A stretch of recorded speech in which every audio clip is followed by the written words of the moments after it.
안녕하세요, 차플레이 이영빈입니다. PB5 시승 행사장에 가서 이 PB5 패신저랑 카고를 시승하고 왔습니다. 이제 막 시승하고 왔는데 이게 참 영상을 찍어서 올릴 수 없는 그런 상황이 됐습니다. 일단 너무너무 죄송합니다. 지금 영상 제목에다가 앉아서 말씀드려보는 시승기라면서 무슨 말도 안 되는 그런 영상을 찍고 있는 것 같아서 여러분들을 낚시하려는 건 절대 아닌데 아무튼 정말 죄송합니다. 이 기아분들께서는 진짜 최선을 다해서 도와주셨고 이 차를 경험할 수 있게 도와주셨는데 이게 영상이 못 나간다는 게 저도 너무 속상한데 지금 좀 말 못할 사정이 있는 그런 부분은 좀 너그럽게 양해해 주시면 감사드리겠습니다. 제가 시승차는 어떻게든 좀 빨리 구해서 실제 시승기를 만들어 보도록 하겠습니다.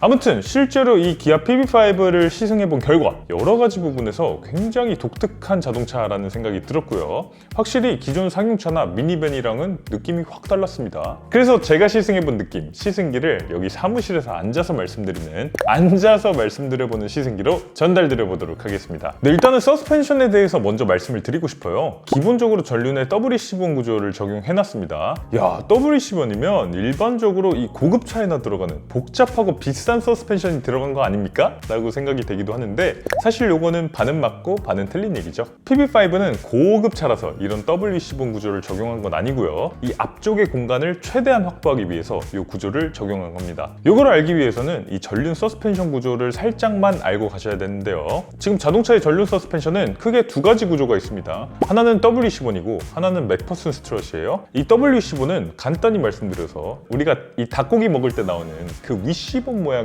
암이 위아래로 이렇게 두 개가 위치해 있는 구조입니다. 그래서 이 위쪽 어퍼암은 바퀴의 위쪽을 잡아주고 차체랑 연결되는 그런 역할을 하고요. 이 아래쪽 로어암은 이 바퀴의 아래쪽을 잡아주고 또 이 무거운 하중을 받는 이런 역할을 합니다. 그래서 이 두 암이 같이 움직이면서 이 바퀴의 움직임을 자유롭게 하면서도 안정적으로 이 제어를 하는 거죠. 이 맥퍼슨 스트럿은 이 WC1에서 이 위쪽 어퍼암을 없앤 구조입니다. 그리고 이 스트럿 상단이 바로 이 차체에 연결이 되는 구조예요. 그러다 보니까 이 구조가 조금 더 간단하고요. 비용도 더 저렴하고 엔진룸 공간도 조금 더 확보할 수 있겠죠. 다시 PB5 서스펜션 얘기로 넘어와서요. 그러면 이 앞쪽의 공간을 최대한 확보를 하기 위해서는 이 구조가 더 간단한 맥퍼슨 스트럿을 적용해야 되는 거 아닌가 싶은데 사실 너비에 있어서는 이 맥퍼슨 스트럿이 공간을 더 적게 차지하는 게 맞기는 한데 이 높이, 이 수직 공간에 있어서는 맥퍼슨 스트럿이 공간을 더 많이 차지합니다. 왜냐면 이 맥퍼슨 스트럿은 이 스트럿이 길게 서 있어서 이게 차체에 직접 연결이 된다고 했잖아요. 그러면 이 PB5 같은 자동차에는 이 기둥이 위쪽까지 쭉 길어져야 되는 겁니다. 그러면 오히려 이 맥퍼슨 스트럿이 공간을 더 많이 잡아먹게 되는 거예요. 그런데 이 WC1을 사용하게 되면요, 이 구조 자체가 위아래로 암이 있는 형태니까 이 스트럿을 길게 쓸 필요가 없어서 이 PB5 같은 차에는 오히려 WC1이 공간을 더 효율적으로 쓸 수 있게 되는 겁니다. 그래서 이 PB5를 시승하면서 이 WC1에서 느껴지는 여러 가지 장점이 있었는데요.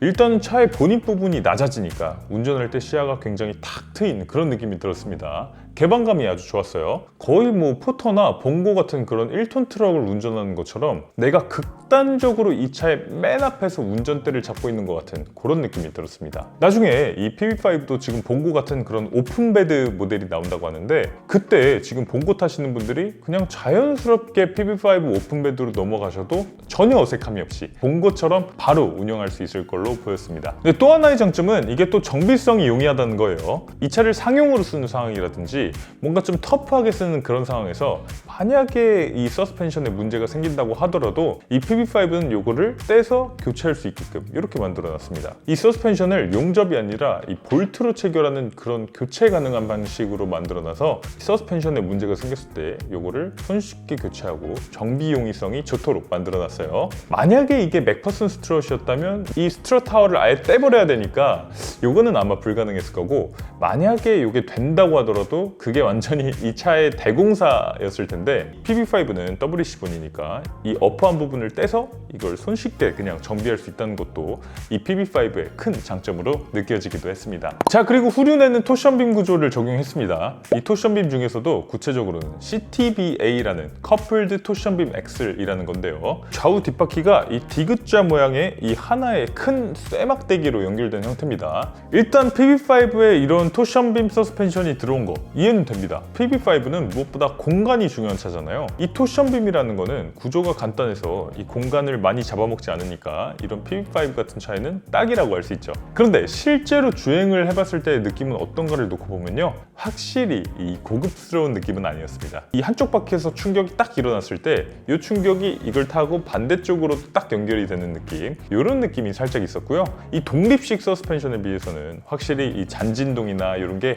잘 걸러지는 느낌은 아니었어요. 아주 살짝이지만 이 승용차라고 생각을 해봤을 때는 이 덜컹거리는 느낌은 조금 있기는 했습니다. 그리고 핸들링을 할 때, 뭐 코너링을 할 때, 이럴 때 어쨌든 이게 좌우 바퀴가 서로 영향을 주는 그런 구조다 보니까 이 후륜이 뭐 정교하고 안정적이고 이렇게 돌아나가는 이런 움직임이 나오진 않았어요. 그럼에도 불구하고 패신저 모델 기준으로 2열을 탔을 때도 뭐 못할 정도의 느낌은 전혀 아니었습니다. 이 정도면 충분히 탈만하다 하는 그런 느낌을 보여줬어요.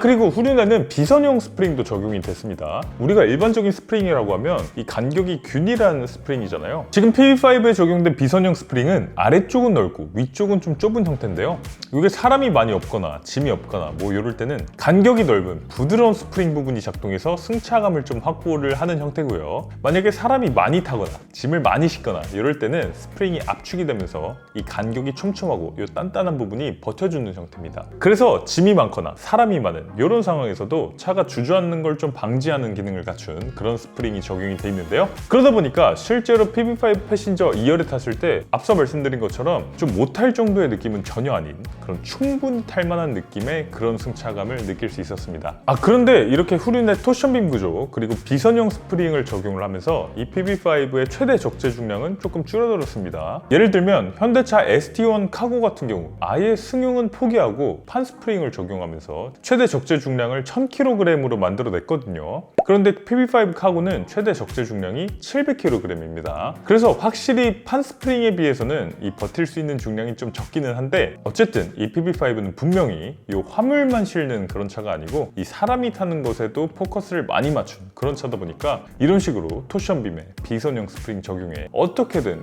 이 합의를 본 것 같은 그런 느낌이 들었어요. 자, 그래서 PB5 승차감은 어땠나? 저는 개인적으로 패신저 모델 1열, 2열 탔을 때 나쁘지 않았습니다. 카니발 같은 차랑 2열 승차감을 비교하면 그건 조금 비교하기 어렵죠. 카니발이 확실히 승차감이 더 부드럽습니다. 이 충격도 잘 걸러주고요. 그런데 PB5도 나쁘지는 않습니다. 의외로 과속 방지턱을 넘을 때 이 정도면은 크게 불편함은 없는데? 라고 느껴지는 수준이었어요. 물론 고속에서 요철을 지날 때라든지 뭐 이럴 때는 좀 잔충격이 좀 엉덩이로 그대로 전해지는 거, 이런 건 좀 느껴지긴 했는데요. 휠 타이어가 지금 16인치에 라우펜 Gfit AS라는 타이어, 그리고 금호 크루전 EB 타이어, 이렇게 두 가지 종류가 장착이 되고 있습니다. 그래서 여기서 타이어만 바꿔도 저는 그런 승차감 느낌이 더 좋아질 것 같은데, 사실 이 16인치 사이즈는 이 한국 타이어나 미쉐린이나 뭐 이런 프리미엄 타이어 회사들이 뭐 좋은 컴포트 타이어를 만들어 놓고 있지 않아서 이게 타이어 하나만 바꿔도 훨씬 더 이 승차감이 좋아질 것 같은데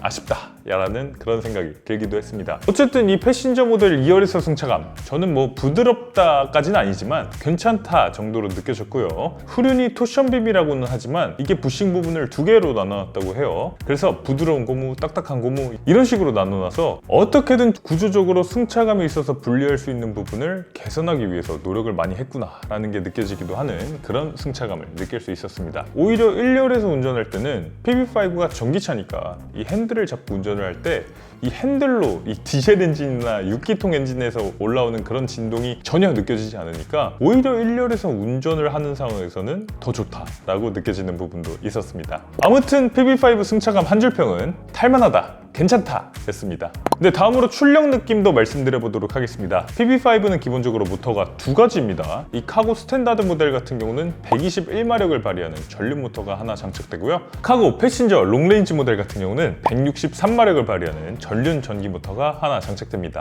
이번 시승 행사에서는 163마력을 발휘하는 롱레인지 모델만 타볼 수 있었는데요. 일단 뭐 출력 느낌은 부드러운 느낌이었습니다. 이 시속 100km까지 가속 시간이 10.7초 정도, 이런 형태의 차가 가격대가 이 정도 제로백이면 괜찮다고 생각하기는 한데 우리가 일반적으로 전기차에서 기대하는 그런 화끈한 출력이랑은 거리가 좀 있습니다. 이 PV5는 상용 시장도 굉장히 중요하게 생각하고 개발된 모델이다 보니까 이 승용보다 훨씬 더 길게 자주 주행하는 환경이 고려된 그런 세팅이라는 생각이 들었고요. 지금 배터리 같은 경우도 10년 20만 킬로미터 보증을 해주고 있는데 이게 사실은 보증 연장 프로그램까지 하게 되면 10년 26만 킬로미터까지 이 보증이 늘어나거든요. 그래서 그 보증 기간 안에서는 절대로 문제가 생기지 않도록 이 모터 출력에서부터 좀 조절을 해놓은 걸 볼 수 있었습니다. 네, 모터와 마찬가지로 배터리도 두 가지인데요. 이 카고 스탠다드 모델은 51.5kWh 배터리가 장착되고요. 카고 패신저 롱레인지 모델은 71.2kWh 배터리가 장착됩니다. 그래서 오늘 시승한 차는 71.2kWh 롱레인지 모델이었는데요. 일단 전비라든지 주행 가는 거리는 환경부 인증받은 것보다 훨씬 좋게 나왔습니다. 먼저 주행 거리를 보면요. 패신저 모델은 358km, 카고 롱레인지 모델은 377km로 환경부 인증을 받은 걸 볼 수 있었는데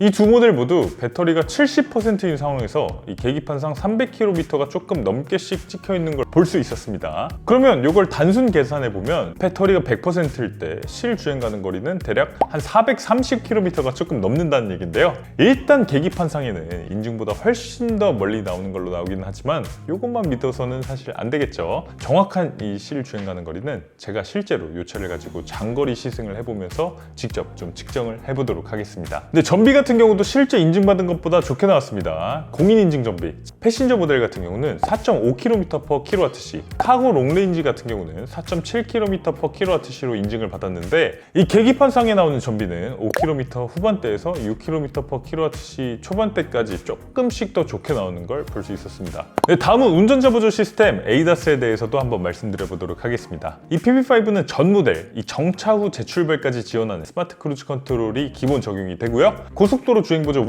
HD1도 기본 적용됩니다. 지금 현대기아 최신 차들에 적용되는 HD2에 비해서는 살짝 아쉽기는 했어요. 예를 들면 측면에서 차가 좀 무리하게 내 앞으로 끼어드는 상황, 이런 상황에서는 확실히 좀 반응이 느리고 이 브레이킹을 차가 좀 확 하는 좀 그런 느낌. 그래서 어쨌든 마음이 조금 더 조마조마한 상태로 이런 어댑티브 크루즈 기능을 써야 된다는 이런 점이 좀 아쉽긴 했는데요. 그럼에도 불구하고 차로 유지 보조는 2가 적용이 됐습니다. 그래서 이제는 핸들을 내가 이렇게 흔들어 줄 필요가 없이 핸들에 내가 손만 대고 있어도 그립을 인식하는 이런 핸즈온 디텍션, 정전식 핸들이 들어왔고요. 차선 중앙 유지 자체도 이 토크 제어 방식에서 조향각 제어 방식으로 바뀌어서 기존보다 훨씬 더 부드럽게 이 차선 중앙을 맞춰주는 이런 기능을 탑재하고 있는 걸 볼 수 있었습니다. 그런데 사실 이게 PBV다, 넥스트 모빌리티다 뭐 이렇게 얘기를 하려면 현대기아에서 최소한 가장 최신의 ADAS나 오히려 이 차세대 ADAS를 먼저 PV5에 적용을 했어야 되지 않나 라는 HD1 수준의 ADAS라면 조금 아쉽지 않나 라는 그런 생각이 솔직히 들기도 했습니다. 근데 기아 PV5 아쉬운 점도 당연히 있었습니다. 저는 다른 것보다 아쉬운 게 빌트인 캠이 없습니다. 빌트인 캠은 블랙박스입니다. 그래서 현대기아가 순정으로 이쪽에 카메라를 달아주는 거예요. 카메라 화질 같은 경우도 QHD로 이 블랙박스 중에서 가장 뛰어난 그런 화질인데다가 이제는 이 블랙박스 안쪽에 있는 레이더가 차 앞에 왔다 갔다 하는 사람들 동작까지 감지해서 요거를 주차 중에도 녹화하고 저장하고 이런 것들을 해줬는데 요 빌트인 캠이 지금은 PV5에 아예 없습니다. 왜 없는지는 잘 모르겠어요. 이게 지금 장착할 공간이 없는 것도 아닌 것 같은데 이 빌트인 캠이 없는 건 어쨌든 좀 의아하고 아쉽게 느껴지기도 합니다. 네, 그리고 헤드업 디스플레이 HUD도 없습니다. 이 테슬라식 디스플레이를 달아줬다고 지금 테슬라처럼 HUD 없애는 겁니까? 요것도 좀 아쉽고 지금 계기판이 8인치로 좀 작은 게 들어오다 보니까 요 안에 글자가 좀 너무 많아서 보기에 좀 복잡하고 빽빽한 그런 느낌이 들었거든요. HUD가 있었다면 조금 해소가 됐을 텐데 싶어서 요 HUD의 부재는 조금 아쉽게 느껴지기도 합니다. 그리고 메모리 시트도 없습니다. 이것도 사실 요즘 현대기아 차 중에서 없는 차를 찾기 힘든데 이거를 옵션으로도 제공을 해주지 않는 이런 이유가 뭘까 좀 의아하게 느껴지기도 했어요. 네, 이렇게 PV5를 간단히 시승해보고 그 느낌을 좀 말씀드려봤는데요. 사실은 이렇게 시승기를 전달드린다는 게 많이 아쉽습니다. 그렇지만 한편으로는 제가 대단한 사람도 아닌데 시승기 좀 못 찍을 수도 있지 라는 생각이 들면서 더 열심히 일해야겠다는 생각이 들었고요. 다음번에는 PV5를 실제로 시승을 하면서 생동감 넘치는 정보를 제공해드릴 수 있도록 노력하겠습니다. 여러분들이 영상 많이 봐주시고 구독, 좋아요, 알림 설정까지 눌러주시면 진짜 큰 힘이 됩니다. 많이 도와주십시오, 여러분. 오늘 차 플레이는 여기서 인사드리겠습니다. 이영빈이었습니다. 감사합니다.